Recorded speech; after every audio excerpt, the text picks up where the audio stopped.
इस तरफ। सर लाश को देख के लग रहा है कि 2 मर्डर हुए हैं, लेकिन बॉडी एक ही मिली है। मतलब? इधर आइए सर, पीछे हटिए। सर किसी लड़की का है और धड़ किसी बुजुर्ग आदमी का। लड़की के कटे हुए सर को किसी आदमी के धड़ से जोड़ा गया है और लड़की के कटे हुए सर को चश्मा बना दिया गया। आसपास में ना तो किसी आदमी का सर मिला है और ना ही किसी लड़की का धड़। इस तरह का क्राइम सीन क्रिएट करके क्रिमिनल साबित क्या करना चाहता है? चश्मा निकालो। जच रहा है नहीं यहाँ पे बात? हाँ, चश्मा तो बढ़िया है। कितने का है? एक लेंगे तो 200 रुपए और अगर 2 लेंगे तो 300 रुपए। आप एक काम कीजिए, आप अंकल के लिए भी ले लीजिए, फिर आपको फायदा हो जाएगा 100 रुपए का।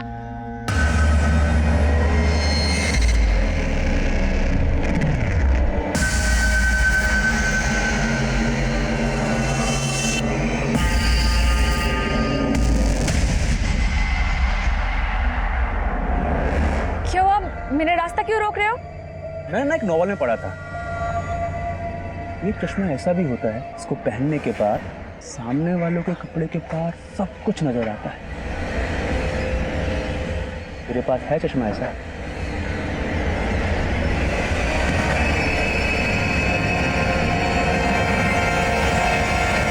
सर लड़की के सिर और आदमी के धड़ के बीच में ये लकड़ी का टुकड़ा धंसा हुआ मिला था। मतलब इस लकड़ी के सपोर्ट से दोनों लाशों को जोड़ा गया है। अच्छा डॉक्टर, लड़की के सिर और आदमी के धड़ को देखकर इन दोनों की उम्र का क्या अंदाजा लगाया जा सकता है? सर लड़की की उम्र करीब 25 से 30 साल के बीच रही होगी और आदमी की उम्र करीब 55 साल से ऊपर रही होगी। एक 25 से 30 साल की औरत और लगभग 55 साल के आदमी के बीच ऐसा क्या ताल्लुक रहा होगा कि इन दोनों को मारकर इनकी लाश को जोड़कर ऐसा दिखाने की कोशिश की गई है कि ये एक ही लाश है और ऊपर से वो काला चश्मा। सर सब कुछ चौंकाने वाला है। ऐसा क्राइम तो कोई सरफरा ही कर सकता है। सिरफिरा नहीं, ये किसी बहुत ही दिमागदार आदमी का काम है जिसने 2 मर्डर करके जानबूझकर ऐसा क्राइम सीन क्रिएट करने की कोशिश की है कि हम मर्डर के मोटिव को लेकर शुरुआत से कंफ्यूज हो जाए। विकास, इन दोनों के बाकी के बॉडी पार्ट ढूंढने पर जोर दो और पता करो कि 25 से 30 साल की औरत और लगभग 55 साल के आदमी की कहीं मिसिंग कंप्लेंट फाइल है क्या? Okay sir. हाँ अंकल, कुछ पता नहीं चल रहा अंकल। ना अनन्या मैडम का फोन लग रहा है ना अभिषेक सर का। संगीता बेटा, अभिषेक और अनन्या के दोस्तों से मालूम किया कि वो दोनों कहाँ गए थे? हाँ अंकल, सबको फोन किया लेकिन दोनों को कोई खबर नहीं है। अब अंकल वो अनन्या मैडम की मम्मी का फोन आ रहा है पीछे से, वो भी बहुत परेशान है। मैं आपको फोन करती हूँ 2 मिनट में। ठीक है बेटा। हेलो, हाँ आंटी। आंटी आप परेशान मत होइए, मैं अनन्या मैडम के बारे में पता करके बताती हूँ आपको। और अभिषेक, उसका कुछ पता चला क्या? नहीं, मेरा मतलब है अभिषेक सर और अनन्या मैडम दोनों के बारे में पता करके बताती हूँ। आप बस परेशान मत होइए। हाँ हाँ आंटी, आंटी मैं ना आपको पता करके बताती हूँ। हाँ बाद में फोन करती हूँ। ये अभिषेक भैया का नारियल पानी है। सर सोनीपत के सेक्टर 7 के पुलिस स्टेशन में एक कपल की मिसिंग कंप्लेंट दर्ज हुई है। ये कपल सेक्टर 7 में ही रहता था। सर लड़की का फोटो उस सर से मैच करता है जो हमें उस बुजुर्ग आदमी के धड़ के साथ मिला था।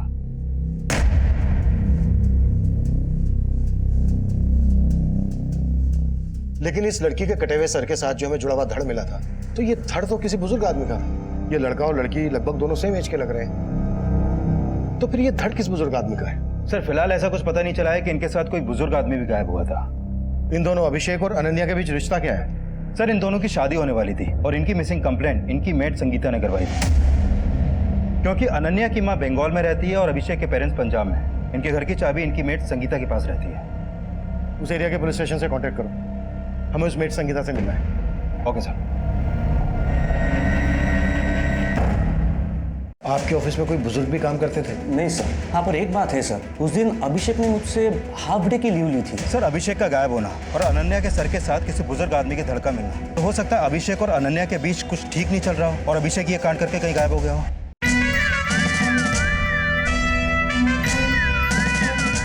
मम्मी आप बिना सोचे समझे 21 फरवरी के कार्ड छपवा दो। शादी तो 21 फरवरी को ही होगी। सर किसी लड़की का है और धड़ किसी बुजुर्ग आदमी का। सबको फोन किया लेकिन दोनों को कोई खबर नहीं है। सोनीपत के सेक्टर 7 के पुलिस स्टेशन में एक कपल की मिसिंग कंप्लेंट दर्ज हुई। ये कपल सेक्टर 7 में ही रहता था।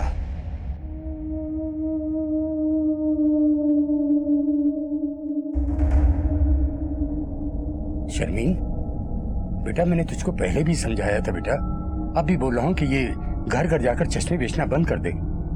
बेटा 15 दिन बाद तेरा निकाह है, अब घर से ज्यादा बाहर मत रहा कर। अब बाहर जाने की कोई जरूरत नहीं बेटा। अब्बा, हमारा गुजारा ना मेरे घर बैठने से चलेगा और ना ही मेरी निगाह करके। और वैसे भी मुझे शादी नहीं करनी।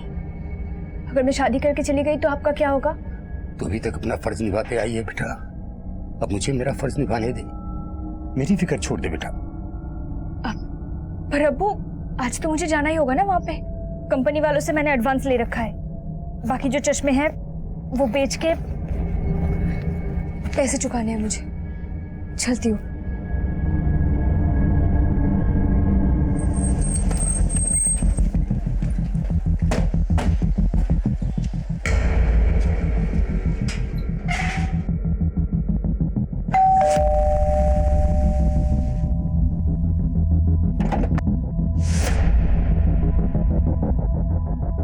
हमें अनन्या का कटा हुआ सर मिला है। कटा हुआ सर?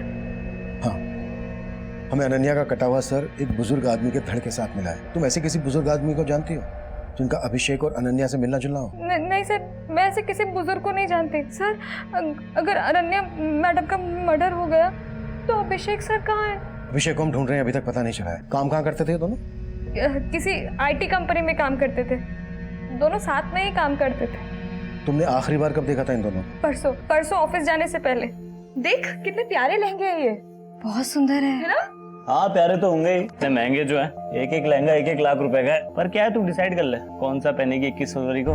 21 फरवरी को तो नहीं पहनूंगी। तो शादी में जींस टॉप पहनेगी क्या? तू बोलेगा तो जींस टॉप में भी शादी कर लूंगी, पर करूंगी तो 5 दिसंबर को ही। ये सारे महंगे महंगे लहंगे दिखा के ना मक्खन मत मार। टिफिन। तू ना बड़ी टेढ़ी चीज है। वो तो मैं हूँ, पर क्या है, मैं थोड़ा ज्यादा होता है। रुक या अभिषेक, मैं ना करूंगी नहीं शादी। देख तू कभी मेरी बात ही नहीं मानता यार। अरे मेरी बात। फिर सर वो शंकर के साथ ऑफिस चले गए। ये शंकर कौन है? शंकर ऑटो वाला है साहब। वो अभिषेक सर ने ना एक ऑटो वाला फिक्स कर रखा था। वो सुबह उनको ऑफिस छोड़ता था और शाम को ऑफिस से लेकर आता था। कहाँ मिला ये शंकर हमें? वो तो नहीं पता, लेकिन सर मेरे पास उसका नंबर है। संगीता, तुम्हें किसी पर शक है जो ये सब कर सकता है? नहीं सर, मुझे कोई अंदाजा नहीं। अभिषेक और अनन्या शादी करने वाले थे। कब होने वाली थी इनकी शादी? सर इनकी शादी की ना 2 डेट निकली थी, एक 21 फरवरी और एक 5 दिसंबर। दोनों तय नहीं कर पा रहे थे कि उनको किस दिन शादी करनी है। अनन्या और अभिषेक ये डिसाइड नहीं कर पा रहे थे कि उनको कौन सी डेट को शादी करनी है, या फिर ये डिसाइड नहीं कर पा रहे थे कि दोनों को एक दूसरे के साथ शादी करनी है या फिर नहीं करनी है। सर अभिषेक का गायब होना और अनन्या के सर के साथ किसी बुजुर्ग आदमी के धड़का मिलना। सर हो सकता है अभिषेक और अनन्या के बीच कुछ ठीक नहीं चल रहा हो और अभिषेक ये कांड करके कहीं गायब हो गया हो। हमें सबसे पहले ये पता लगाना है कि वो बुजुर्ग आदमी कौन था जिसका अनन्या के साथ मर्डर हुआ।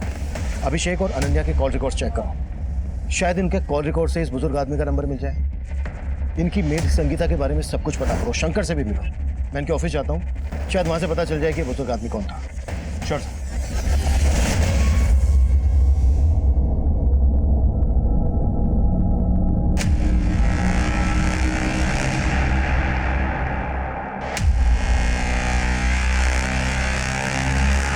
क्या चाहिए तुम लोगों को? चश्मा।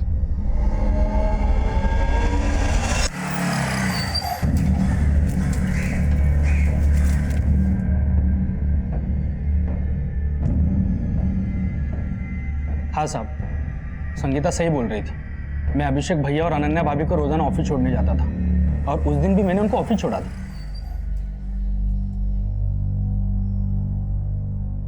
चलो भैया, टाइम पे आ जाना। हाँ भैया। लेकिन उस दिन तू उन्हें घर नहीं लाया था, कहाँ लेकर गया था उन्हें? साहब मैं कहीं नहीं लेके गया था। मैं जब उन्हें ऑफिस लेने गया तो अनन्या भाभी उनके एक दोस्त साहिल के साथ ऑफिस के बाहर आई थी। साहब उन्होंने अभिषेक भैया के बारे में कुछ नहीं कहा और साहिल के साथ चली गई। ये साहिल कौन है? वो अभिषेक भैया के ऑफिस में काम करते हैं। साहब फिर अगले दिन मैं उन्हें ऑफिस ले जाने के लिए घर पे गया। ये अभिषेक भैया का नारियल पानी है। भैया और भाभी रेडी ऑफिस के लिए या टाइम लगेगा? वो दोनों तो कल रात से घर ही नहीं आए हैं। और तब मुझे पता चला कि वो दोनों गायब हैं। गायब सिर्फ अभिषेक है, अनन्या का कटा हुआ सर मिला है। क्या? वो भी एक बुजुर्ग आदमी के धड़ के साथ। तू उन्हें रोज ऑफिस के लिए पिकअप और ड्रॉप देता था, उन्हें भैया भाभी कहकर बुलाता था।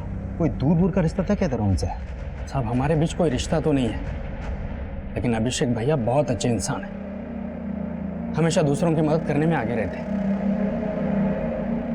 साहब उन्होंने हमेशा मेरी मदद की है।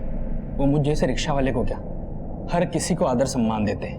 तो तू किसी ऐसे बुजुर्ग आदमी को जानता है जैसे तेरे अभिषेक भैया सम्मान देते थे? नहीं साहब, मैं किसी ऐसे बुजुर्ग को नहीं जानता हूँ।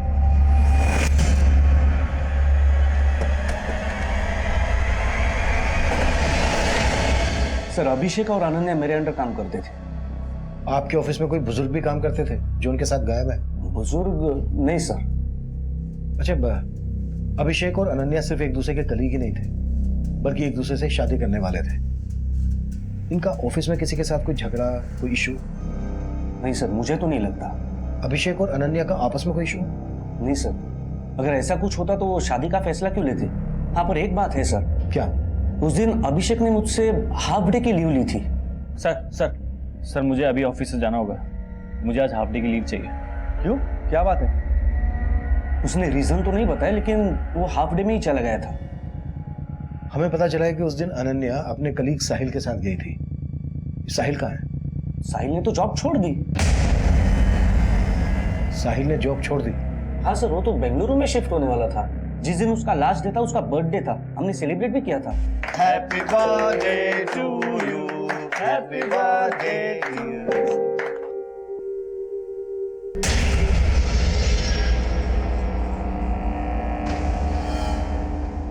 सर अभिषेक उस दिन काफी अपसेट था, लेकिन अनन्या काफी खुश लग रही थी। अभिषेक अपसेट क्यों था? साहिल की वजह से। बर्थडे पार्टी के बाद भी अनन्या और अभिषेक साहिल को लेकर ही बात कर रहे थे। अनन्या, मुझे कुछ नहीं सुनना साहिल के बारे में। अभिषेक, साहिल हमेशा के लिए बेंगलुरु जा रहा है, और वो सिर्फ मुझे ही नहीं, ऑफिस के बाद तुम्हें भी अपने घर बुला रहा है। देखो ना, मैं उसके घर जा रहा हूँ और ना तुम जाओगे, समझ गए? क्या हो भाई, आप लोगों ने शादी की न्यूज़ तो दे दी, लेकिन अभी तक इनविटेशन कार्ड नहीं दिया। तुम्हारे कहने का मतलब यह है कि अनन्या और अभिषेक के बीच जो अनबन थी वो साहिल की वजह से थी। तो क्या साहिल और अनन्या के बीच ऐसा कुछ था? सर अभिषेक, अनन्या और साहिल तीनों अच्छे दोस्त थे। इवन हमें तो लगता था कि अनन्या का साहिल से अफेयर है, लेकिन अभिषेक ने जब शादी वाली बात कही तो हम सब हैरान हो गए।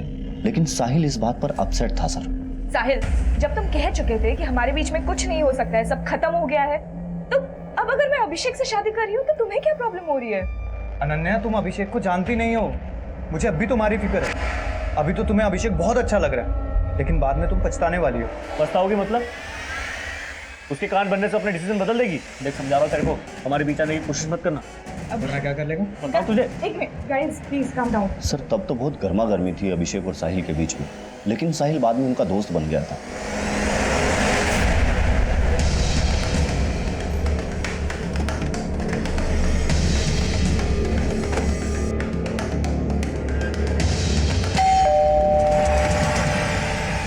चलो अंदर देखो। विकास। सर आप क्या कर रहे हैं? सर तुझे अच्छे से पता है हम यहाँ क्यों आए? अनन्या को क्यों मारा तूने? मैंने कुछ नहीं किया सर। तू आखिरी बार अनन्या के साथ देखा गया था? हाँ सर, ये बात सही है कि मैं अनन्या को यहाँ लेकर आया था, क्योंकि नेक्स्ट वीक मैं बेंगलुरु शिफ्ट हो रहा था, तो मैं एक पार्टी देना चाहता था, इसलिए मैंने अभिषेक और अनन्या दोनों को इन्वाइट किया था। अभिषेक के साथ तूने एक बुजुर्ग को भी इन्वाइट किया था। उस बुजुर्ग के धड़ के साथ हमें अनन्या का कटा हुआ सन मिला है। अब ये बोल, अभिषेक को कहाँ गायब करके रखा है तुमने? पर सर अभिषेक तो यहाँ आए नहीं थे सर। सर उससे मैं लास्ट वीक ऑफिस में ही मिला था और हम यहाँ अभिषेक की वेट करते रहे। छोड़ो ना, अगर वो नहीं आना चाहता तो उसे फोर्स मत करो। पर फोन तो पिक करे यार, पता नहीं क्या हो गया है उसको। इसे इनसिक्योरिटी कहते हैं, इसलिए वो जलता है मुझसे। हम दोनों के बीच में जो भी था वो आज खत्म हो चुका है, लेकिन इस बात पर वो ट्रस्ट ही नहीं करना चाहता। शक करता है तुम पे, कल को और शक करेगा। और तुम मुझसे शादी करना चाहती हो, शादी का फैसला सोचकर करना।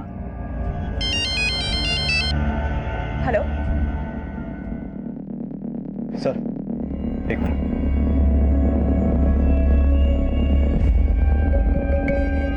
सर यहाँ कुछ भी सस्पिशियस नहीं मिला, लेकिन अब इस पर भरोसा नहीं कर सकते।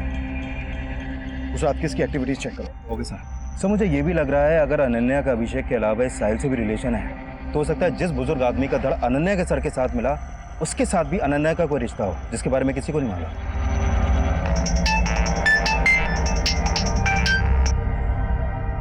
हाँ सोलंकी।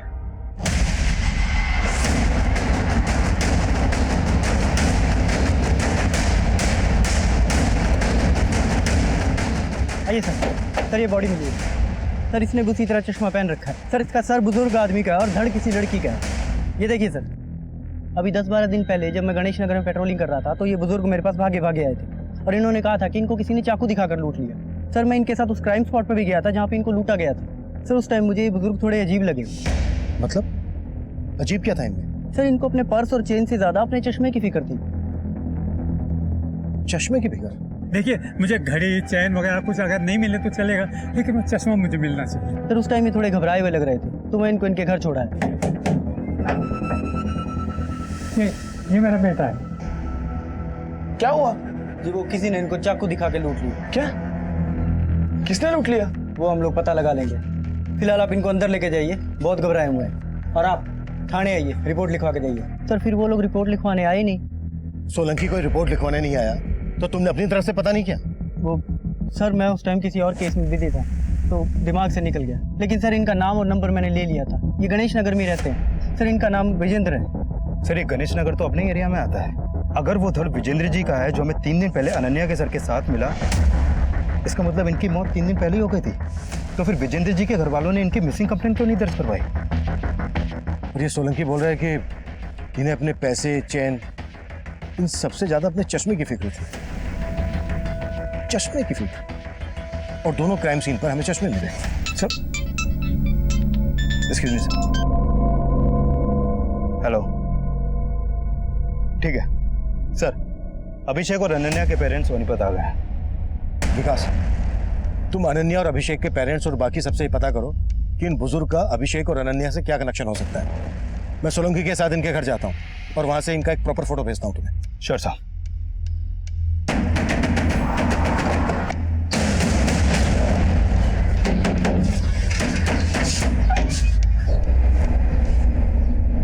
जी विजेंद्र जी कहाँ है? सर वो पापा तो हरिद्वार गए हुए हैं।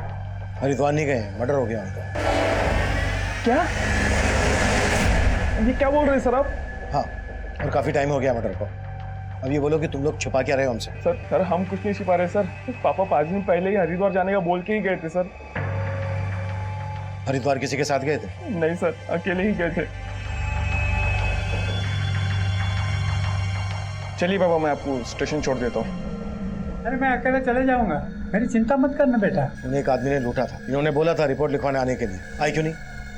सर वो पापा ने ही मना कर दिया था रिपोर्ट ना लिखवाने के लिए। पापा शिकंजी। हाँ बेटा। पापा आप आराम कीजिए, मैं थाने जाके रिपोर्ट लिखवा के आता हूँ। अरे थाने जाने की कोई जरूरत नहीं बेटा, जो हो गया सो हो गया। क्या? लेकिन वो तो मुझे अपने मोबाइल और पैसों से ज्यादा अपना चश्मा ढूंढने पे जोर दे रहे थे। बोल रहे थे कि उनको उनकी पत्नी ने गिफ्ट किए, और तुम बोल रहे हो कि उन्होंने खुद रिपोर्ट लिखवाने से मना कर दिया। हाँ सर, उन्होंने खुद रिपोर्ट लिखवाने से मना कर दिया था। और मेरी मम्मी को गुजरे तो 10 साल हो चुके हैं सर। और जहाँ तक मुझे पता है मम्मी ने कोई पापा को चश्मा गिफ्ट नहीं किया होगा।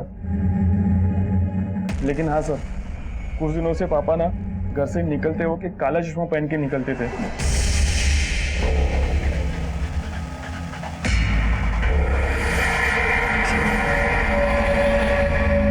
विजेंद्र जी की लाश हमें 2 लड़कियों के साथ मिली। अभी जिस लड़की के साथ लाश मिली उनकी, उस लड़की के धड़ के साथ उनका सर जुड़ा हुआ था। लेकिन इससे पहले जिस लड़की के साथ हमें उनकी लाश मिली, उस लड़की के सर के साथ विजेंद्र जी का धड़ जुड़ा हुआ था। और वो लड़की ये है, और इसका नाम है अनन्या। जानते हैं उसको? नहीं सर, मैं तो इसे नहीं जानता। ये विजेंद्र थे। इन्हीं के बॉडी पार्ट्स को अनन्या के बॉडी पार्ट से जोड़ा गया था। आप लोग जानते हैं ना? नहीं सर, मैं तो नहीं जानता, और हम तो यहाँ रहते भी नहीं। तुम जानते हो? नहीं सर, कभी विजेंद्र का नाम उनके मुंह से भी नहीं सुना, और ना ही इनके साथ कभी उनको देखा है। मुझे आपसे अकेले में कुछ बात करनी है।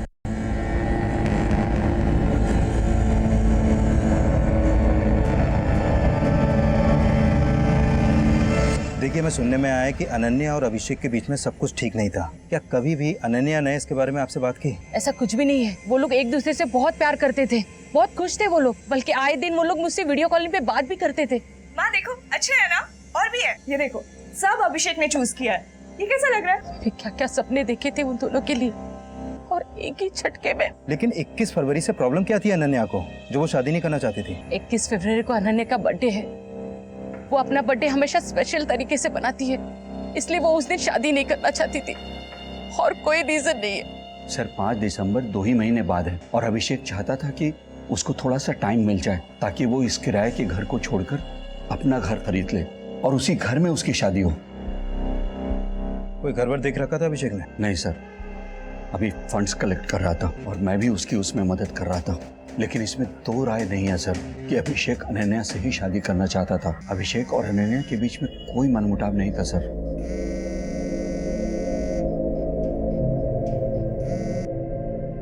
हेलो, हाँ अभी सब कुछ कंट्रोल में है यहाँ पे, लेकिन यहाँ पे फिर से आने की कोई गलती मत करना, वरना तुम भी फंसोगे और मैं भी फंसूंगी।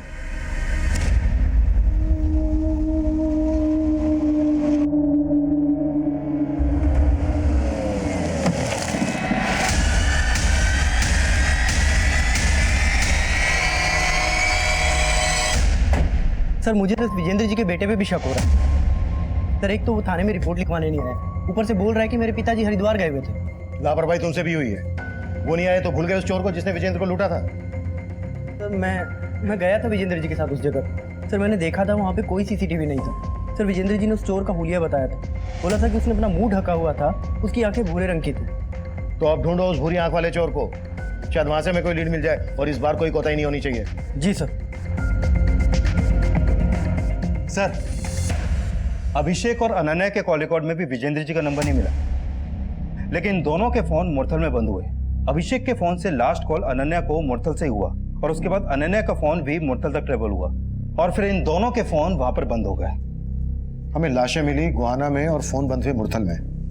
मुरथल में अभिषेक, अनन्या और विजेंद्र से कनेक्टेड कोई आदमी रहता है क्या? नहीं सर, फिलहाल ऐसा कुछ पता नहीं चला है। गुहाना से लेके मुरथल तक हर एरिया स्कैन करो, शायद बाकी के बॉडी पार्ट्स मिल जाए। अभिषेक घर खरीदने के लिए फंड का जुगाड़ कर रहा था, हो सकता है कांड फाइनेंशियल डिस्प्यूट से जुड़ा हुआ हो। अभिषेक के बैंक ट्रांजैक्शन चेक करो और विजेंद्र के बेटे बहू से मिलो। दोनों जुड़ी हुई लाशों ने एक जैसे काले चश्मे पहने हुए थे। इन चश्मों पे किसी ब्रांड का नाम नहीं है। पता करो इस तरह के काले चश्मे कहां कहां बेचे जाते हैं, शायद वहां से हमें क्रिमिनल के बारे में पता चल जाए। Okay sir. छोड़ दो मुझे, छोड़ दो, मैं पुलिस को जाके सब कुछ बता दूंगी। पुलिस को बताएगी? अरे तू पुलिस के पास ना जाए तभी तुझे यहाँ उठाकर लाए। छोड़ दो। सर, पोस्टमार्टम करने वाले डॉक्टर से एक चौंकाने वाली बात पता चली है। क्या? विजेंद्र जी के सर के साथ जो धड़ हमें मिला था, वो धड़ अनन्या का है ही नहीं। व्हाट? हाँ सर, अनन्या का सर उस धड़ के ब्लड सैंपल से मैच ही नहीं करता है। लेकिन सर, अनन्या के सर के साथ जो धड़ हमें मिला था, वो धड़ विजेंद्र जी के सर के ब्लड सैंपल से मैच करता है। मतलब विजेंद्र जी के साथ अनन्या के अलावा किसी और लड़की की भी हत्या हुई है? हाँ सर, और उस लड़की की उम्र 22 से 25 साल के बीच की होगी। ये केस वाकई में अफेयर और रंजिश का है या फिर किसी साइको और सीरियल किलर का काम है? सर ये अभिषेक की बैंक स्टेटमेंट। अभिषेक और अनन्या के मोबाइल फोन 7 सितंबर को रात 9 बजे बंद हुए थे, और अभिषेक के अकाउंट से 8 सितंबर की सुबह को 40,000 रुपए निकाले गए। इसका मतलब अभिषेक के गायब होने के बाद पैसे निकाले गए, और अभिषेक के अकाउंट से पैसे निकाले गए हैं सोनीपत के सेक्टर 11 के एटीएम से। विकास, उस एटीएम की फुटेज निकालो। सर। और उस चोर का पता चला जिसने विजेंद्र को लूटा था? नहीं सर, मैंने कई हिस्ट्री शीटर्स को खंगाला है, लेकिन सर कुछ आइडिया नहीं लग रहा। प्लीज मुझे जाने दो, मैं तुम्हारे आगे हाथ जोड़ रही हूँ, मुझे जाने दो। ये तभी जाने देंगे जब तू मेरी बात मानेगी, समझी? जैसा मैं बोलूंगा वैसा ही करेगी। चल।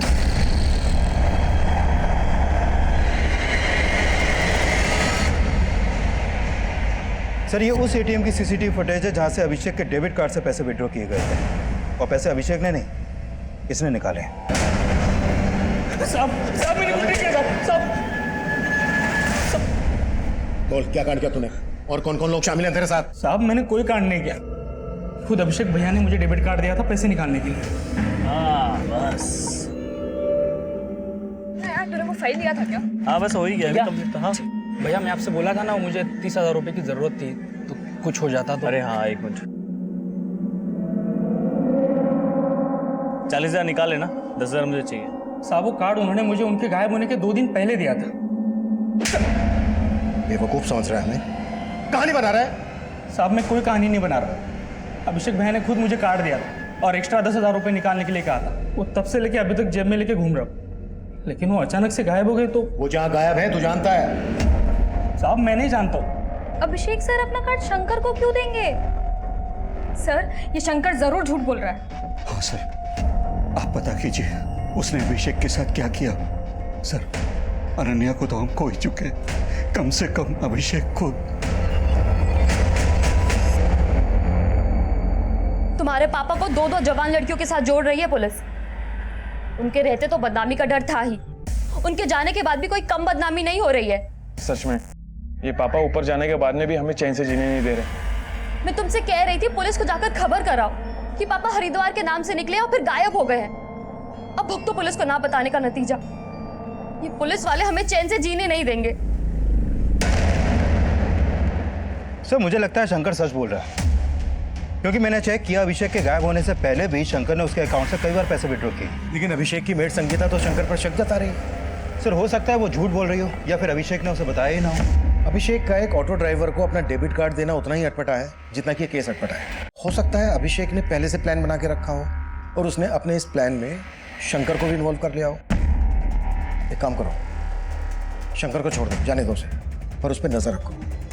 हो सकता है इससे हमें अभिषेक की लीड मिल जाए। ठीक है सर। सर एक बात और पता चली है, अभिषेक के गायब होने से पहले उसका कार्ड कई बार दिल्ली और हरियाणा की अलग अलग वाइन शॉप और बार्स में भी स्वाइप किया गया है। जिन जिन बार में भी अभिषेक का डेबिट कार्ड स्वाइप हुआ है वहां पर अभिषेक के बारे में पता करो और अनन्या के बैंक अकाउंट भी चेक करो, शायद यहां से हमें कोई लीड मिल जाए। Sure sir. Ketan sir. Hello hello Sahil, Ketan बोल रहा हूँ। बेंगलुरु जाने की तैयारी हो गई? सर आप क्यों जले पे नमक छिड़क रहे हैं? पहले ही पुलिस वालों ने मुझे शहर से बाहर जाने को मना किया, सारा प्लान चौपट हो गया है। पर मुझे तो लगता है इन सबके चक्कर में ना बेंगलुरु की जॉब हाथ से ना चली जाए। टेंशन मत लेना, वहां की जॉब हाथ से निकल गई ना तो अपनी कंपनी में काम करने वापस आ जाना, ठीक है? Okay sir.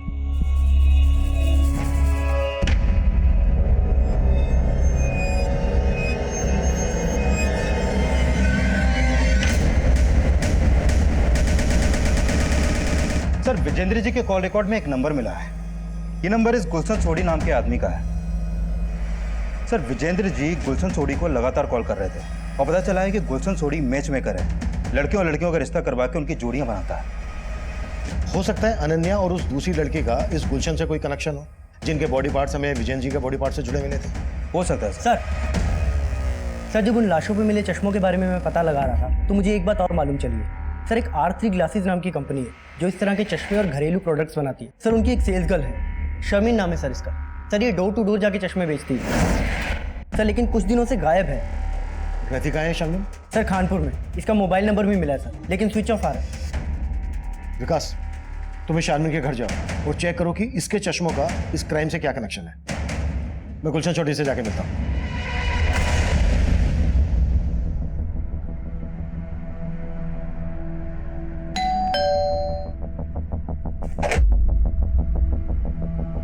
जी गुलशन छोटी।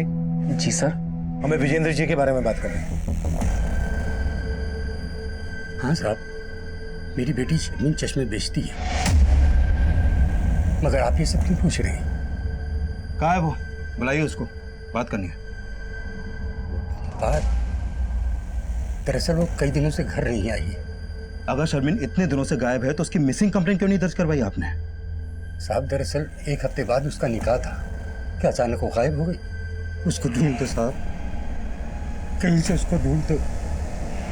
जी वो विजेंद्र जी तकरीबन 3 महीने पहले मिले थे मुझे। दरअसल वो शादी करना चाहते थे। विजेंद्र जी शादी करना चाहते थे? हाँ जी। जब आपने उनका किसी के साथ रिश्ता करवाया था? जी मैंने उनको उनकी उम्र की काफ़ी सारी औरतों की फोटोएं दिखाई थी। ये देखिए सर, ये सारी औरतें आपकी तरह सेकंड इनिंग की शुरुआत करना चाहती हैं। Second inning? नहीं नहीं नहीं नहीं नहीं, मैं ऐसे औरत से शादी करना चाहता हूँ जिसकी अभी तक शादी हुई ना हो। पर उनकी मांग जानकर मैं तो खुद परेशान हो गया। फिर मैंने उनको बताया कि जैसे कोई ऐसा रिश्ता आएगा तो फिर मैं आपको इन्फॉर्म कर दूंगा। हमें उनकी लाश दो जवान लड़कियों के साथ मिली है। लाश? हाँ, और उनमें से एक लड़की ये थी। इसका नाम है अनन्या। आप जानते हैं इसको? जी नहीं, मैं नहीं जानता इसको। किसी दूसरी जवान लड़की के साथ रिश्ते की बात करवाई थी इनकी? सर जी, कोई पला जवान लड़की इतने बुजुर्ग आदमी के साथ शादी क्यों करेगी? अच्छा, विजेंद्र जी शादी करना चाहते थे, ये बात उनके घर वालों को मालूम थी? नहीं जी, मुझे तो विजेंद्र जी अकेले ही मिलने आते थे। ये शर्मिन नाम की लड़की भी शादी करना चाहती थी। आप जानते हैं इसको? नहीं सर, मैं नहीं जानता। सर, पापा इस उम्र में शादी क्यों करेंगे? जरूर आपको कोई गलत इन्फॉर्मेशन मिली है सर। तुम्हारे पापा गुलशन सोडी नाम के मैचमेकर से मिल रहे थे लगातार। ये गुलशन ही तुम्हारे पापा के लिए रिश्ते ढूंढ रहा था। ये सब झूठ है सर। पापा तो मम्मी से बहुत प्यार करते थे सर। देखो, अगर हमसे कुछ भी छुपा रहे हो तो सच बोल दो, वरना तुम्हें बहुत परेशानी होगी। हम आपसे कुछ नहीं छुपा रहे सर। जरूर है मेरे पापा को बदनाम करने की चाल है। वो गुलशन आपसे झूठ बोल रहा होगा सर।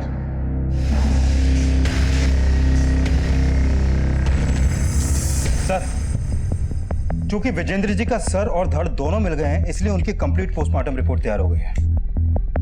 इस रिपोर्ट के मुताबिक विजेंद्र जी को मारने से पहले उनको कोई नशीली चीज खिलाई गई थी। मतलब विजेंद्र जी का गला नशे की हालत में काटा गया? नहीं सर, ऐसा नहीं है। विजेंद्र जी को पहले नशा देकर बेहोश किया गया, फिर उनका गला घोटा गया जिससे उनकी सांसें रुक गई, और फिर विजेंद्र जी की मौत होने के बाद उनका गला काटा गया। सर, अगर विजेंद्र जी वाकई में शादी करना चाहते थे तो ये रिवर्स ऑनर किलिंग का भी तो एंगल हो सकता है। तुम्हारे कहने का मतलब यह है कि विजेंद्र जी के बेटे और बहू को इनका शादी करना शान के खिलाफ लगा हो सकता है सर, और विजेंद्र जी की बीवी आने से उनके बेटे बहू का उनकी जायदाद पे हक भी कम हो जाता। ये केस इतना अटपटा है कि समझ में नहीं आ रहा है कि इसमें कोई पर्सनल एंगल है या फिर कोई बहुत बड़ा गेम है।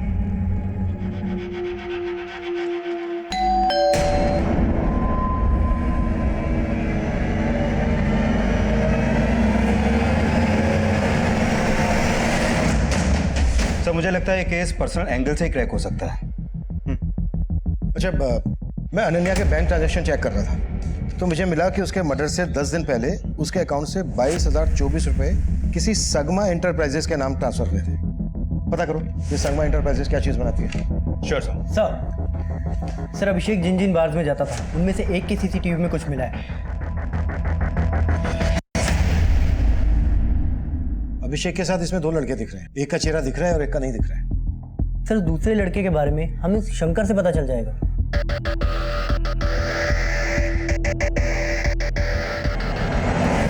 साहब, ये अभिषेक भैया के दोस्त थे, लेकिन मैं इन्हें नहीं जानता। तो खुद बैठ के इनके साथ पी रहा था और बोल रहा है तू इनको नहीं जानता? साहब, तब मैं अभिषेक भैया को सिगरेट देने गया था। अरे भाई जैसा तुम्हारे। भैया, आपका सिगरेट। हाँ, तू भी बैठ जा। अरे नहीं भैया, मैं कैसे पी सकता हूँ? आपको घर पे छोड़ना है। अरे बैठ ना, इधर आ। और भैया ने जबरदस्ती बिठा लिया मुझे। इसका स्केच बनवा सकता है? साहब, पहले और आखिरी बार मिला था, कुछ याद नहीं आ रहा है। सोलंकी, इसकी याददाश्त चली गई है, जरा याददाश्त वापस लाने में इसकी मदद कर। साहब, मुझे सच में नहीं मालूम है साहब, सच कह रहा हूं साहब, मुझे नहीं मालूम। सर, अनन्या के बैंक अकाउंट से जिस संगमा इंटरप्राइजेस कंपनी को पैसे ट्रांसफर हुए थे, वो कंपनी सीसीटीवी कैमरा और हिडन कैमरा इंस्टॉल करने का काम करती है। मैंने उधर बात की तो पता चला कि अनन्या ने अपने घर में सीसीटीवी कैमरा नहीं बल्कि हिडन कैमरा इंस्टॉल करवाए थे। Hidden camera? हाँ सर, और वो कैमरे अनन्या ने खुद इंस्टॉल करवाए थे।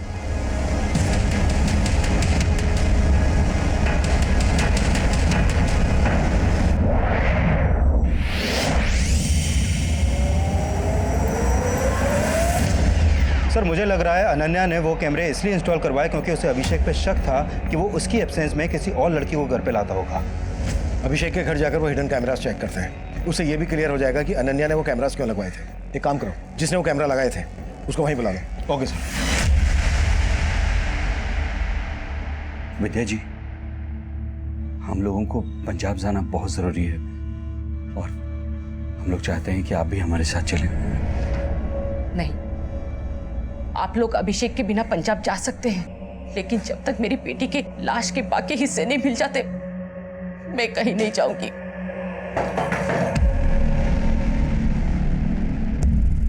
हमें यहाँ की तलाशी लेनी है। तलाशी? जी, ये रहा सर्च वारंट। बताइए कहाँ पर आपने हिडन कैमरा स्टोर किया? जी। ऐसी बातें कर रहे हैं सर आप? आपको अभी पता चल जाएगा।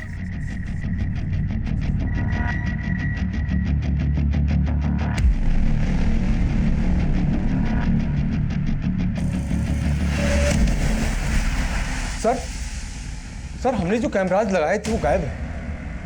उनकी फुटेज जरूर किसी पीसी या लैपटॉप में स्टोर की गई है। कुछ मिला? पीसी या लैपटॉप? हाँ सर, ऊपर एक लैपटॉप है। चेक करो।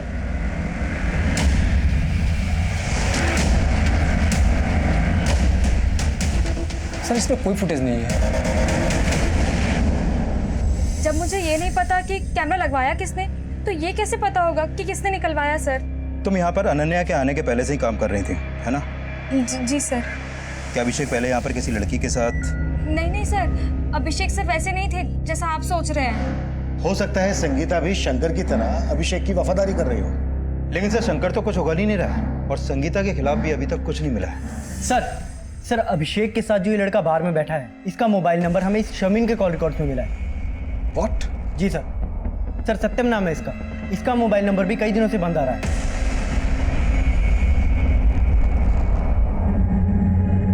तो ये जो दूसरा आदमी है ये सत्यम से कनेक्टेड होगा और इन दोनों से हमें अभिषेक की लीड मिल सकती है। कहाँ रहता है सत्यम? सर खानपुर में, जहां पर शर्मीन का भी घर है।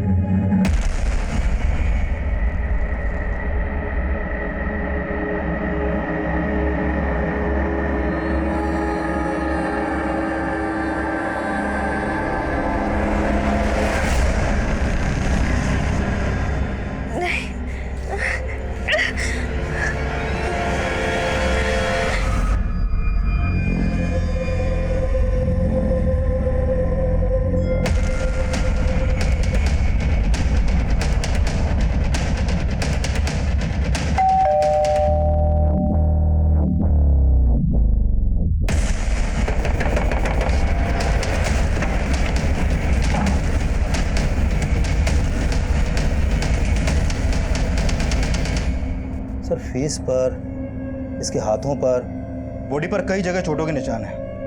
ऐसा लग रहा है जैसे इसको मार पड़ी हो। लेकिन दरवाजा अंदर से लॉक था। इसने वाकई में सुसाइड किया है? और ये फांसी की रस्सी कुछ अजीब नहीं लग रही? सर जी, ये राजू है, सत्यम का पड़ोसी।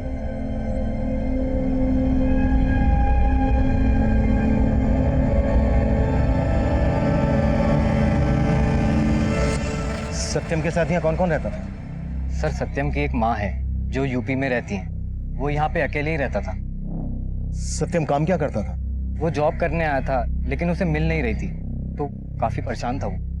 अच्छा, सत्यम एक शारमीन नाम की लड़की के साथ काफी टच में था। ये है शारमीन, जानते हैं इसको? सर जानता तो नहीं हूँ, लेकिन काफी बार इसे आते जाते देखा है यहाँ पे। सत्यम के साथ जो ये लड़का है इसका नाम है अभिषेक, और ये जो दूसरा लड़का है इसको जानते हो? शायद इसका भी आना जाना हो। नहीं सर, मैं इसके बारे में कुछ नहीं जानता। सर शामिन सत्यम को जानती थी और सत्यम अभिषेक को।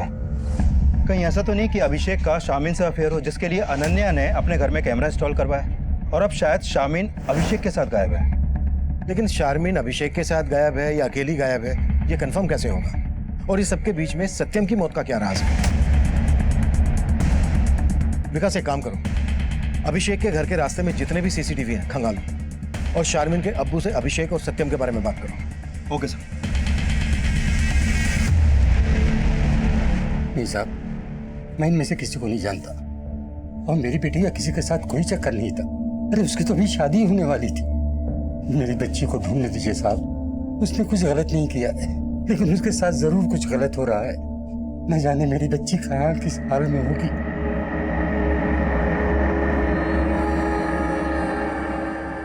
शारमीन तब हमारे लिए पहेली बनी हुई थी। तब हम उसे सस्पेक्ट मानकर चल रहे थे, लेकिन वो इस केस में एक विक्टिम थी। वहीं सत्यम तब हमारे सामने इस केस में एक विक्टिम बनकर आया था। उसकी मौत संदिग्ध हालत में हुई थी। सत्यम की लाश जिस रस्सी से लटकी हुई मिली थी, वो रस्सी हमारा ध्यान खींच रही थी। आदमी औरत की जुड़ी हुई लाशें, काला चश्मा और वो रस्सी, इस केस में सब कुछ विचित्र था और यह सिलसिला थमने का नाम नहीं ले रहा था। और इन विचित्र पहेलियों में एक और पहेली जुड़ने वाली थी। सर अभी तक हम मान रहे थे कि 3 मर्डर हुए हैं और हमें अनन्या के धड़ और एक लड़की के सर की तलाश थी, लेकिन यहाँ पर तो लड़की के सर के साथ साथ एक और लड़के का धड़ मिला। ये देखिए सर। चश्मा निकालो। 4 मर्डर हो गए, वो भी इस ढंग से। विकास, हमें जल्द से जल्द कुछ करना होगा, नहीं तो ऊपर जवाब देना मुश्किल हो जाएगा। सर अनन्या के अलावा लड़की का सर तो मिला है, हो सकता है ये सर उसी लड़की का हो जिसका धड़ में मिला था, जिससे उसकी पहचान हो जाए। धड़ किसी जवान आदमी का लग रहा है। हाँ सोलंकी। सर अभिषेक के घर के पास वाले सीसीटीवी में मुझे शर्मिन या कोई और लड़की तो नहीं दिखाई दी है, लेकिन हाँ सर एक लड़का दिखाई दे रहा है जो मुझे सस्पिशियस लग रहा है। ये देखिए सर, ये रास्ता अभिषेक के घर की तरफ जाता है और अभिषेक और अनन्या के गायब होने के पहले ये लड़का लगभग रोजाना अभिषेक के घर की तरफ जाता था और कई घंटों बाद लौटता था।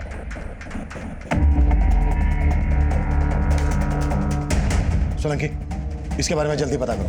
सर। विकास, सत्यम के कॉल रिकॉर्ड चेक करो और पता करो कि उसके कॉल रिकॉर्ड्स में इस लड़के की शक्ल वाले किसी आदमी का नंबर है क्या। हो सकता है ये लड़का वही हो जो बार में अभिषेक और सत्यम के साथ बैठा था। Okay sir. हाँ सर, इस लड़के को मैंने एक आध बार अभिषेक के घर से निकलते हुए देखा था और जब उस दिन वो अभिषेक के घर से जब बाहर निकल रहा था तो अभिषेक की मेड ने दरवाजा बंद किया था। बताती हूँ सर। वो खेमचंद है। तेरा और खेमचंद का इस कांड से क्या लेना देना है? कोई लेना देना नहीं है सर, वो बस मेरा बॉयफ्रेंड है सर। बॉयफ्रेंड? कहाँ मिलेगा तेरा बॉयफ्रेंड खेमचंद? सर वो एवरेस्ट प्लाजा बिल्डिंग में गार्ड है। तो वो हिडन कैमरा इसलिए निकलवाए ताकि तेरा और तेरे बॉयफ्रेंड खेमचंद का राज ना खुले? नहीं साहब, मैंने कोई कैमरा नहीं निकलवाया, हम तो बस प्यार करते थे। वो एवरेस्ट बिल्डिंग में नाइट शिफ्ट ड्यूटी पे था, तो अभिषेक सर और अनन्या मैडम के घर से चले जाने के बाद बस दिन में आया करता था सर। सर मैं सिर्फ संगीता से मिलने जाता था सर, इसके अलावा मैंने कुछ नहीं किया सर। दांतों के भूत हाथों से नहीं मारते।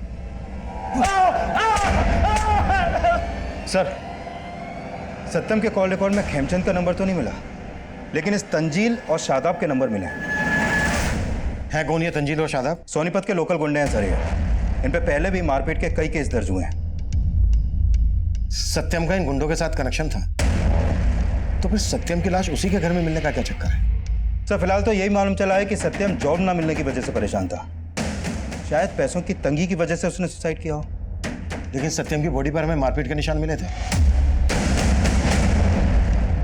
विकास, शादाब और तंजील को उठा के लेकर आओ। हो सकता है बार में अभिषेक और सत्यम के साथ जो वो दूसरा लड़का है वो इन दोनों में से कोई है। Okay sir.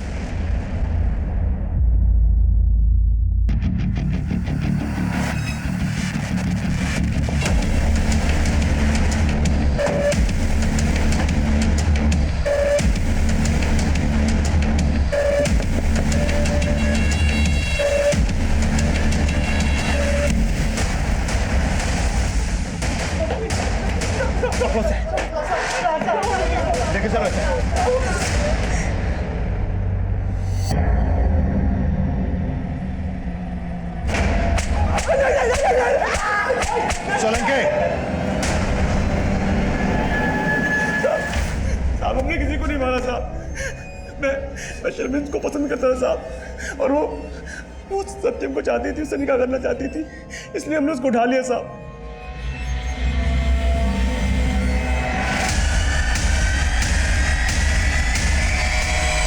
इधर हमने शर्मिन को उठाया और उधर सत्यम की कुटाई की। साले, हमारे धर्म की लड़की के साथ निकाह करेगा तू? तू निकाह करेगा? तू निकाह करेगा? सत्यम नहीं माना तो उसे मार के फांसी पर लटका दिया। फांसी नहीं साहब, हम सिर्फ उसको फोन करके धमकी दिया करते थे, और जब वो नहीं माना तो बस उसकी पिटाई की और कुछ नहीं किया साहब। ये सब तुमने शारमिन के अब्बू के कहने पे किया ना? क्योंकि उन्हें पता चल गया था कि सत्यम और शारमिन का अफेयर चल रहा है। नहीं सर, शारमिन के अब्बू तो उसका निकाह किसी और से कराना चाहते थे, और शर्मिन को मैं पसंद करता था, इसलिए शर्मिन को मैंने निकाह के लिए बोला था। सत्यम को भूल और मुझसे निकाह कर ले, प्यार करती हूँ मैं उसे। दूसरे धर्म का है वो। तेरा निकाह मुझसे होगा, नहीं तो मैं किसी से नहीं होने दूंगा। समझी? सोलंके, तंजील और शादाब ने जो बयान दिए थे, उनके बयान से इन जुड़ी हुई लाशों के राज नहीं खुल रहे थे। और शारमीन से हमारा बात करना इसलिए भी जरूरी था क्योंकि शारमीन जिस तरह के काले चश्मे बेचा करती थी, उसी तरह के काले चश्मे इन जुड़ी हुई लाशों ने भी पहने हुए थे। लेकिन तंजील और शादाब की हैवानियत का शिकार होने के बाद फिलहाल वो इस कंडीशन में नहीं थी कि बयान दे सके। अब इस केस में एक नया सिरा खुलने वाला था और ये सिरा हमारी इन्वेस्टिगेशन की नई दिशा तय करने वाला था। सर, जिस दूसरी लड़की का सर हमें मिला था, उसको इस गुलशन के एक पड़ोसी ने आइडेंटिफाई किया है। सर, उस आदमी ने बताया कि उसने इस लड़की को गुलशन के घर में कई बार जाते हुए देखा है। और सर, विजेंद्र जी का बेटा नमन भी कुछ दिन पहले गुलशन के घर में देखा गया है।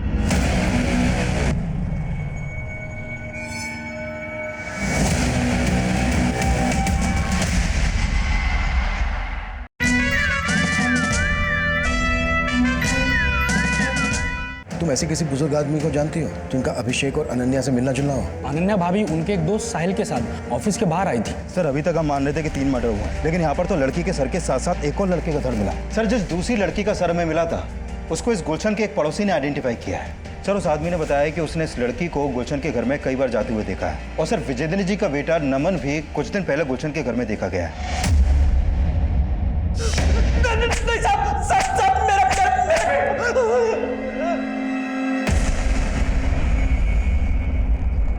विजेंद्र के साथ जिस लड़की की लाश मिली, वो लड़के कौन थे? जी वो मेरी भतीजी स्वीटी थी। दरअसल विजेंद्र उससे शादी करना चाहता था और विजेंद्र की ख्वाहिशें देखकर मैंने एक प्लान बना लिया। क्योंकि विजेंद्र के नाम काफ़ी जमीन जायदाद थी, तो मैंने सोचा कि स्वीटी की उससे शादी करवा दूंगा और विजेंद्र जब अपनी मौत मरेगा तो सारा कुछ उसके नाम हो जाएगा। इसलिए स्वीटी को सोनीपत बुलाकर मैंने ये जाल बुन दिया।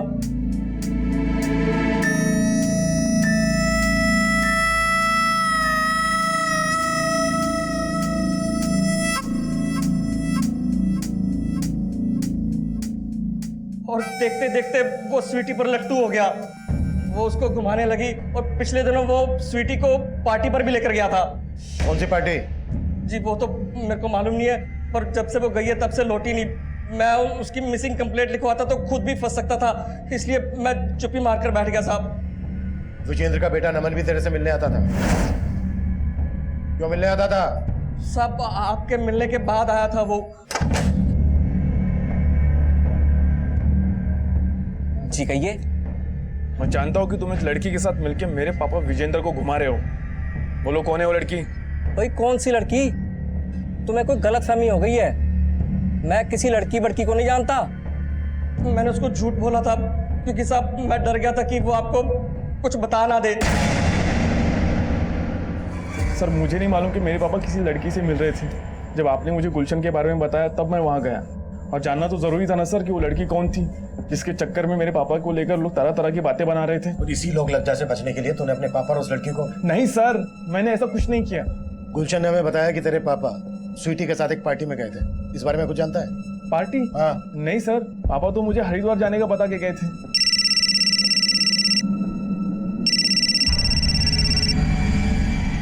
हाँ सोलंकी। सर, शर्मीन को हॉस्पिटल से डिस्चार्ज कर दिया गया है। अब वो घर पे है और हम उससे बात कर सकते हैं। ठीक।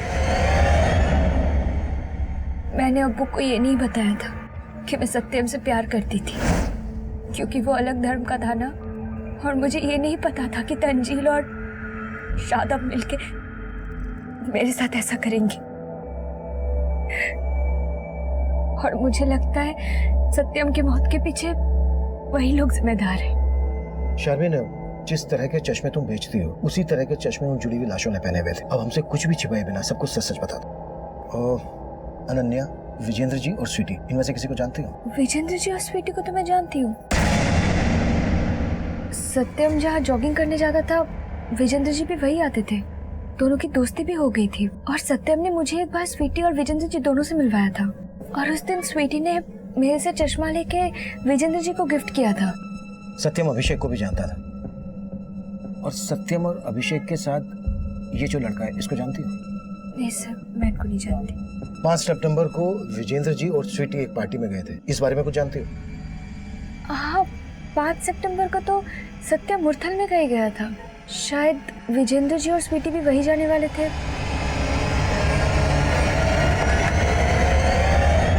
सर, अनन्या और अभिषेक का फोन भी मुरथल में ही बंद हुआ था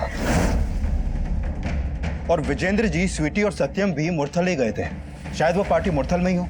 लेकिन गुहाना में लगभग 15-15 किलोमीटर की दूरी पर हमें सबकी लाशें मिली, और मुरथल में सब क्यों और किस वजह से इकट्ठा हुआ? सर, हो सकता है अभिषेक ने इन सबको वहां पर इकट्ठा किया हो। पर किस मकसद से? और ऐसी भी क्या पार्टी हुई जिसमें सबके सब मारे गए और सबकी लाशों को जोड़कर उन्हें काले चश्मे पहना दिए गए? सत्यम ने सुसाइड कर लिया, वो भी इस अनोखी सी दिखने वाली रस्सी से लटक कर। और सर, अभी तक हमें यह भी नहीं पता चल पाया है कि स्वीटी के सर के साथ जो धड़ हमें मिला था वो किस लड़के का था। हमें कैसे भी करके उस लड़के का सर और अनन्या के धड़ का पता करना है। गुहाना से लेकर मुरथल तक पूरा एरिया स्कैन करो और पता करो ये सबके सब कौन सी जगह पर मिले थे। Okay sir.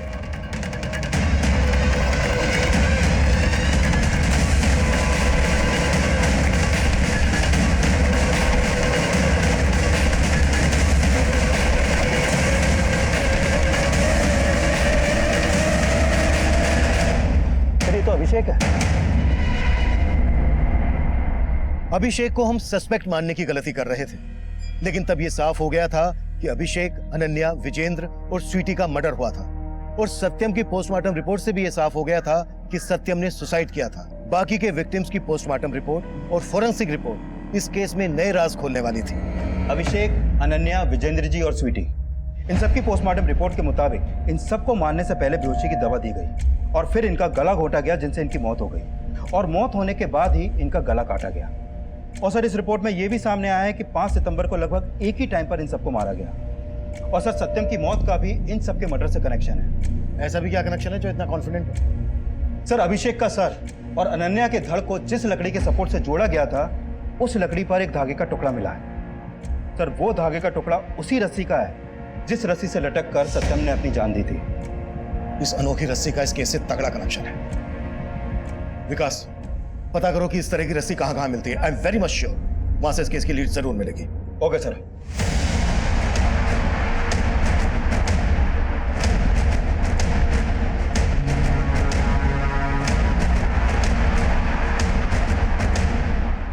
नहीं सर, ऐसी रस्सी कोई सप्लायर नहीं बनाता। पर हाँ, कुछ दिन पहले ही एक आदमी ने हमसे ऑर्डर करके खुद इस डिज़ाइन की रस्सी बनवाई थी। मेरी ये सिद्ध माला आपकी हर परेशानी को दूर कर देगी। एक बार अवश्य आजमाइए। चलो मेरे साथ। क्या बदतमीजी है ये? रस्सियां बनवाई तो क्या हत्यारा हो गया मैं? छोड़िए मुझे। अब तो छूटने नहीं वाला है। मुरथल में फार्म हाउस है ना तेरा? 5 सितंबर को पार्टी भी दी थी तूने। कौन कौन लोग थे तेरे साथ? किसके कहने पे ये कांड किया?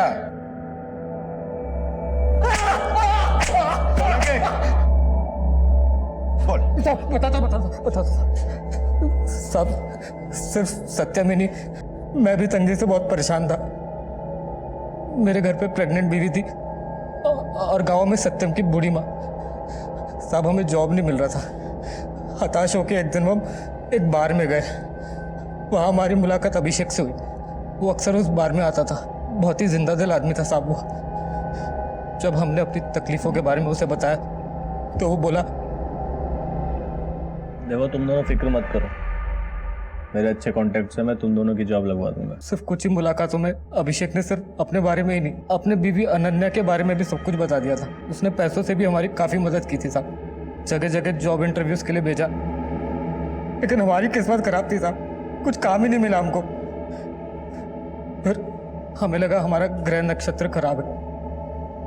फिर हम एक बाबा के पास गए। तंत्र शास्त्र में कुछ भी असंभव नहीं है, कुछ भी। मैंने वर्षों तंत्र विज्ञान के एक नुस्खे पे काम किया है और उस नुस्खे से मैं तुम्हें एक ऐसी चीज दे सकता हूँ जिसे अपने पास रखने से तुम्हें नागमणि रखने से भी ज्यादा लाभ होगा। सर, बस मुझे नौकरी और मेरा प्यार शर्मिन मिल जाए, उसके लिए मैं कोई भी उपाय करने के लिए तैयार हूँ। हाँ, ये सच है। मैंने ही राजू और सत्यम से कह के 2 सच्चे प्यार करने वाले जोड़ों को वहां बुलवाया था। सर, मैं अभिषेक को जानता था। मालूम था कि वो अनन्या से सच्चा प्यार करता है। वहीं सत्यम की पहचान विजेंद्र अंकल से थी। वो भी किसी जवान लड़की के प्यार में पागल थे। फिर उस रात हमने उन लोगों को झूठ बोला कि हमारी जॉब लग गई है और पार्टी के लिए उन्हें मुरथल बुला लिया। बाबा ने हमको बोला था कि उस रस्सी से चारों का गला घोट के मारना है, इसलिए सबसे पहले हमने उनकी कोल्ड ड्रिंक में नशे की दवा मिला दी थी और फिर उन्हें पिला दी।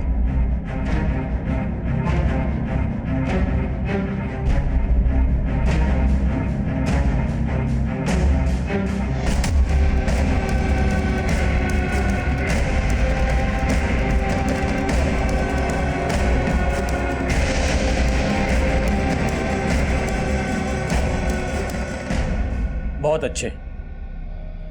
अब तुम दोनों मिलकर इन सबके शरीर से इनका सर अलग कर दो और उसके बाद जोड़ियां बनाओ, प्रेमी और प्रेमिका की। प्रेमी का सर उसकी प्रेमिका के शरीर से लगाओ और प्रेमिका का शरीर उसकी प्रेमी के सर से, और उसके बाद तुम अपनी प्रेमिका की कोई प्यारी निशानी इन सब के ऊपर रखो। वो शर्मिन चश्मे बेचती है, मैं ना 4 काले चश्मे लाया हूँ, अगर आप कहें तो पहना दूं मैं? हाँ, ये उचित रहेगा। और उसके बाद इन सब के शरीर को उत्तर, दक्षिण, पूरब, पश्चिम चारों दिशाओं में अलग अलग स्थान पे फेंक के आओ। मैं तब तक इस यज्ञ की रस्सी को पवित्र करता हूं।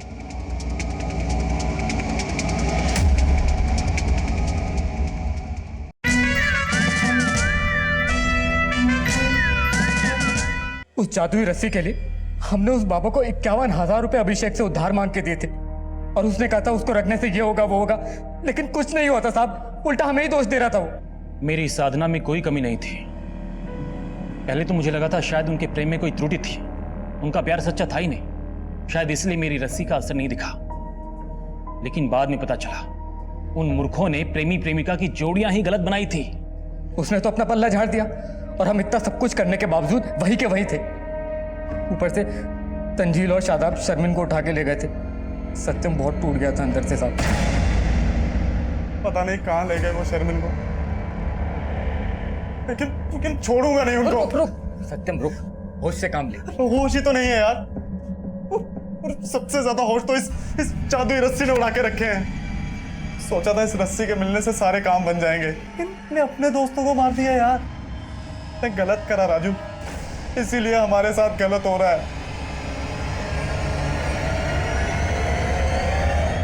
हम दोनों बहुत शर्मिंदा थे साहब, लेकिन मुझे नहीं पता था कि सत्यम जब आप उसके घर पर आए तब पता चला कि उसने सुसाइड कर लिया। अब ये सब कुछ सर्वेश बाबा की वजह से हुआ है। अब हम आपको अपनी प्रतिभा दिखाएंगे और फर्स्ट एक्सपेरिमेंट, लोगों को मार के उनके साथ एक्सपेरिमेंट करता है।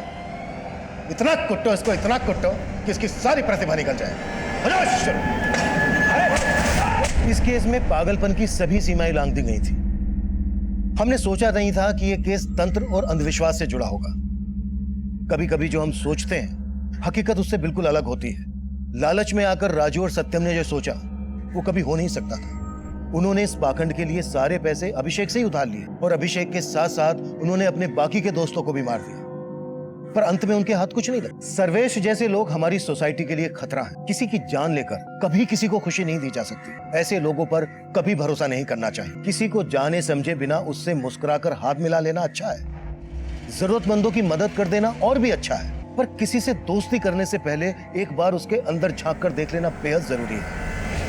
अगर अभिषेक और विजेंद्र ने सत्यम और राजू को सही से समझने की कोशिश की होती तो उन्हें इस अपराध की दस्तक मिल गई होती, इससे बचा जा सकता था। अब मैं सीनियर इंस्पेक्टर अभिमन्यु जिंदल आप लोगों से विदा लेता हूं। आपसे फिर मुलाकात होगी एक नए केस के साथ। स्वस्थ रहिए, सतर्क रहिए और देखते रहिए क्राइम पेट्रोल दस्तक। मकसद बताना नहीं, बचाना है।